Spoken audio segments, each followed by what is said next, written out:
नमस्कार दोस्तों, आज इस वीडियो के अंदर एक मैं जूनियर लॉयर्स के रिगार्डिंग, उनकी पेमेंट के रिगार्डिंग, उनके स्टाइपेंड के रिगार्डिंग और उनके रेम्यूनरेशन के रिगार्डिंग एक मैं बात लेके आया हूं। यहाँ पे एक रिपोर्ट मेरे को यहाँ पे प्रोवाइड हुई है। इसके रिगार्डिंग जो है मैं आपको क्लैरिफिकेशन देना चाहूंगा कि एक जो सीनियर एडवोकेट होता है वो एक जूनियर एडवोकेट को अपने एक चैम्बर के अंदर हायर करता है। तो ऐसे केस में जो सीनियर एडवोकेट है वो अपने जूनियर एडवोकेट को पे क्यों करेगा भाई, ये बताओ क्यों करेगा। और यहां पे अगर सीनियर एडवोकेट के पर्सपेक्टिव से, जूनियर एडवोकेट के पर्सपेक्टिव से अगर हम बात करेंगे तो उनको जो है रेम्यूनरेशन के तौर पे पैसा मिलना चाहिए। इतनी मेहनत से उन्होंने अपनी एलएलबी करी है, एडवोकेट बने हैं, एआईबी क्लियर करने के बाद, स्टेट बार काउंसिल का एनरोलमेंट हो जाने के बाद अब उनकी एक्सपेक्टेशन होती है कि मैं कहीं पे एज अ जॉब के तौर पे कर रहा हूं, एज अ इंटर्न के तौर पे कहीं पे काम कर रहा हूं, तो वहां से सीनियर एडवोकेट जो मुझे पेमेंट करेंगे। अब इसका क्लैरिफिकेशन जो है यहां पे बहुत सारे एडवोकेट्स हैं, उनसे बात करने के बाद, जो एक्सपीरियंस एडवोकेट्स हैं, सीनियर एडवोकेट्स हैं, उनसे बात करने के बाद अलग अलग एडवोकेट्स का अलग अलग पॉइंट ऑफ व्यू यहां पे सामने आया। कुछ एडवोकेट्स ने यहां पे बोला है, सीनियर एडवोकेट्स ने यहां पे कुछ बोला है कि भाई हम जो है ना अपने जूनियर एडवोकेट्स को पे इसलिए नहीं करते क्योंकि हमारी कस्टमरी प्रैक्टिस है,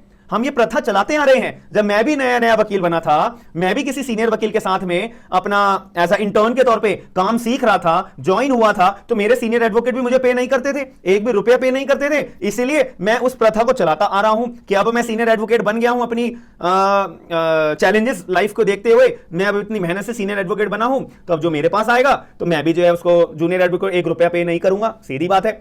कुछ यहां पे सीनियर एडवोकेट्स का यहां पे कहना था कि भाई अगर मेरे पास कोई जूनियर एडवोकेट आता है ना भाई, मैं तो उसे 20,000 रुपए महीना पे करता हूं, और मैं नहीं चाहता कि उसकी भी अपनी एक लाइफ होती है, अपने ट्रांसपोर्ट एक्सपेंसेस होते हैं, अपनी डेली लाइफ के एक्सपेंसेस होते हैं, तो उसको बियर करने के लिए मैं समझता हूं, मतलब एक सीनियर एडवोकेट का यहां पे कहना था, वैसे ऑफिशियली मैं आपको नाम बताना जरूरी नहीं समझता। तो इस केस के अंदर सीनियर एडवोकेट ने बोला था कि भाई ये सारे एक्सपेंसेस को बियर करने के लिए मेरी ड्यूटी है कि अगर मेरे पास में कोई मेरा इंटर्न काम कर रहा है तो मैं उसे जो है पेमेंट दूंगा 20,000 रुपए महीना। और अब यहां पे एक और सीनियर एडवोकेट थे, उनका यहां पे कहना था कि भाई मैं अपने जूनियर एडवोकेट को उतना अमाउंट पे करूंगा जितनी मुझे क्लाइंट से फीस मिलेगी। बात खत्म। अगर मान लेते हैं कि कुछ एक महीना ऐसा गया जहां पे मेरे पास कोई क्लाइंट नहीं आया, तो मैं अपने जूनियर एडवोकेट को पेमेंट नहीं करूंगा। अगर मेरे पास कोई जूनियर एडवोकेट है और अगर कोई क्लाइंट मेरे पास आएंगे तो उसके बेसिस पे मैं अपने जूनियर एडवोकेट को भी पेमेंट करूंगा। ठीक है, ये उनकी एक रेलेवेंट बात थी। और एक सीनियर एडवोकेट का कहना था कि भाई अगर कोई भी क्लाइंट मेरे पास आएगा तो मैं अपने जूनियर एडवोकेट को, जो मेरे पास एज अ इंटर्न के तौर पे काम कर रहा है, काम सीख रहा है, तो उसके तौर पे जो भी क्लाइंट की मेरी फीस डिसाइड होगी, मैं अपना केस साइन करूंगा कि हाँ मैं आपको एज अ केस लड़ूंगा आपका, तो जो मुझे क्लाइंट से फीस मिलेगी उसका 15% मैं अपने जूनियर एडवोकेट को पे करूंगा। एक सीनियर एडवोकेट का कहना यह था।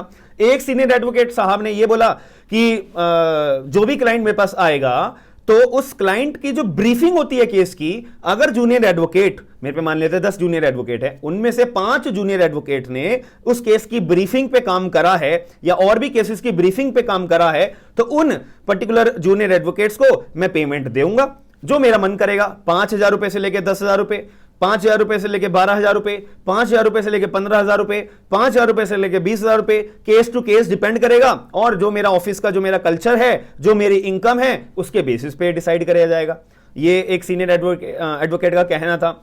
एक सीनियर एडवोकेट ने अपना ये भी बात बोली है कि भाई देखो, ज्यादातर ना, अगर मैं कोलकाता स्टेट की मैं बात करूं, यहां पे जो रिपोर्ट है मेनली बेसिस पे यहां पे कोलकाता का भी कंसिडरेशन दिया गया है, जो सीनियर एडवोकेट से बात करी है। मुंबई के एडवोकेट से भी यहां पे कंसिडरेशन लिया गया है, जो यहां पे इस मुद्दे के ऊपर बात करी है। तो यहां पे एक सीनियर एडवोकेट का यह भी कहना था कि भाई कुछ ना सॉलिसिटर्स होते हैं, वो जूनियर एडवोकेट्स को थोड़ी बहुत पेमेंट कर देते हैं, तो बात खत्म ना। तो मैं कौन होता हूं सीनियर एडवोकेट होने के नाते पेमेंट करने के लिए? तो उनको जब सॉलिसिटर के द्वारा पेमेंट मिल रही है तो बात ही खत्म हो जाती है। अब यहां पे जो है एक सीनियर एडवोकेट साहब का यह भी कहना था कि भाई हम जो है अपनी मेहनत से यहां पे एज अ सीनियर एडवोकेट बने हैं, एक टैग हमने लिया है, हमने भी यहां पे बहुत ही ज्यादा चैलेंजेस फेस करे हैं, हमारे पास भी यहां पे कोई भी मदद करने वाला नहीं था। उस केस में यहां पे बार काउंसिल ऑफ इंडिया को यहां पे कोई ना कोई स्कीम्स बनानी चाहिए। बार काउंसिल ऑफ इंडिया को यहां पे कोई ना कोई गवर्नेंस अथॉरिटी के तौर पे, पूरी इंडिया के जो लॉयर्स होते हैं वो गवर्निंग अथॉरिटी कौन है? हम थोड़ी ना है सीनियर एडवोकेट्स, बल्कि बार काउंसिल ऑफ इंडिया है। तो बार काउंसिल जो है उनको एक अपना फंड बनाना चाहिए, हालांकि फंड बनाया हुआ भी है, तो उस फंड के अंदर जो पैसा है उसको इस्तेमाल करके यहां पे जो है जूनियर एडवोकेट्स को पेमेंट करी जानी चाहिए।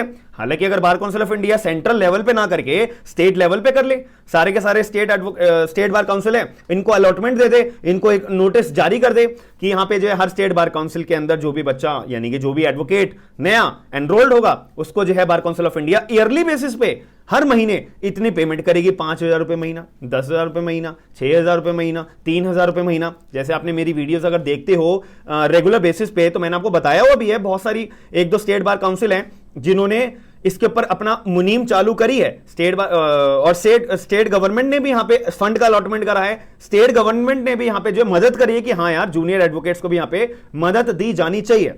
तो यहाँ पे इतने सारे सीनियर एडवोकेट्स का मैंने अपने पॉइंट ऑफ व्यू आपको बताए हैं। और जूनियर एडवोकेट्स का पॉइंट ऑफ व्यू क्या होगा, उनको तो यार ऑब्वियसली पैसे की रिक्वायरमेंट है, भले वो सीनियर एडवोकेट पे करें या फिर state bar council of respective states वो पे करें या बार काउंसिल ऑफ इंडिया पे करे। उनको तो अपने स्टाइपेंड से मतलब है, अपने कंपनसेशन से मतलब है। जो उनके एक्सपेंसेस होते हैं डेली बेसिस पे, ट्रांसपोर्टेशन एक्सपेंसेस होते हैं डेली बेसिस पे, हाउस होल्ड एक्सपेंसेस जो होते हैं डेली बेसिस पे, रेंट अलाउंस जो होते हैं वो उनको मिलने चाहिए। उनका तो मेन पॉइंट ऑफ व्यू यही है। तो आप लोग एज अ सीनियर एडवोकेट अगर हो, जूनियर एडवोकेट अगर हो, लॉ स्टूडेंट अगर हो, तो आपका क्या पॉइंट ऑफ व्यू है कि कैसे इस मुनीम को हम किस पर्सपेक्टिव के, कौन से सीनियर एडवोकेट के पर्सपेक्टिव के स्टेटमेंट को आप मानते हो कि हां क्लाइंट के बेसिस पे जूनियर एडवोकेट्स को पेमेंट मिलनी चाहिए, या फिर जो अगर कोई जूनियर एडवोकेट अपॉइंट होता है किसी भी सीनियर एडवोकेट्स के चैम्बर के अंदर, उनको एक प्रिस्क्राइब्ड पेमेंट तो मिलनी चाहिए कि क्लाइंट आए या ना आए। क्योंकि एक सीनियर एडवोकेट आप बने हो तो ऑब्वियसली क्लाइंट की तो कमी होगी ही नहीं, ये तो बात एक क्लियर है, इसमें तो कोई दो राय नहीं है। ठीक है, क्योंकि काम तो होगा ही। आप अपॉइंट किस लिए कर रहे हो इंटर्न को? इसलिए तो कर रहे हो क्योंकि आपके पास काम है। कोई एक बात बताइए कि आपकी एक दुकान है, आपकी दुकान में आपको पता है कि आप अकेले चला लोगे, किसी लड़के की जरूरत नहीं है, तो आप रखोगे क्योंकि आपको पता है मेरा काम जो लिमिटेड है, मैं उसको सैलरी देके काम कराऊंगा या मैं खुद कर लूंगा, एक ही बात होगी। अब आपके पास बहुत बड़ी दुकान हो गई, अब आपको अपने लड़कों की रिक्वायरमेंट होगी। अब यहां पे आपके पास कोई कस्टमर आए या ना आए इसकी तो कोई राय नहीं है, क्योंकि आपका काम बढ़ चुका है, कस्टमर तो आपके पास आएगा ही आएगा। ऐसे ही यहां पे सीनियर एडवोकेट की कंसिडरेशन में अगर हम बात को समझे कि सीनियर एडवोकेट अगर आप बने हो और आप कोई इंटर्न को हायर कर रहे हो, तो ये तो एक बात क्लियर है कि आपके पास काम अच्छा खासा है, इसीलिए आपको असिस्टेंस के लिए कोई अपना जूनियर एडवोकेट चाहिए। तो उस असिस्टेंस के लिए आपको पेमेंट यहां पे क्लाइंट के बेसिस पे देनी चाहिए, या एक फिक्स्ड रेम्युनरेशन का अमाउंट फिक्स रखना चाहिए, वो अमाउंट मिलना चाहिए, या बिल्कुल भी मिलना ही नहीं चाहिए। तो आपका क्या पॉइंट ऑफ व्यू है, आप प्लीज कमेंट बॉक्स के अंदर जरूर बताइएगा। ये वीडियो का जो मेरा माध्यम है ये बहुत ही ज्यादा इंपॉर्टेंट है, बहुत ही ज्यादा यहाँ पे रिसर्च करने के बाद ये सारे पॉइंट ऑफ व्यू मैं आप लोगों के लिए लेके आता रहता हूं, ताकि आपका कहीं ना कहीं यहाँ पे बेनिफिट हो जाए। कोई ना कोई मेरी वीडियो की बात सुनने के बाद अपना माइंडसेट चेंज करे, और अपना माइंडसेट चेंज करने के बाद अपना रेम्युनरेशन जो है जूनियर एडवोकेट्स को जो मिलने में बहुत दिक्कत आती है, फाइनेंशियल लॉस बहुत ज़्यादा होता है, फाइनेंशियल यहाँ पे दिक्कतें बहुत जो आती है फेस करने को जूनियर एडवोकेट के पास में, वो कहीं ना कहीं खत्म हो जाए, कहीं ना कहीं कम हो जाए। तो मेरा पॉइंट ऑफ व्यू इस वीडियो को यही बनाने का होता है। तो आपका क्या पॉइंट ऑफ व्यू है प्लीज़ कमेंट बॉक्स के अंदर जरूर बताइएगा, और प्लीज़ ज़्यादा से ज़्यादा इस वीडियो को शेयर करके फैलाइएगा जरूर और लोगों तक अवेयरनेस जरूर पहुंचाइएगा। हम मिलते हैं नेक्स्ट वीडियो के अंदर। थैंक यू, धन्यवाद।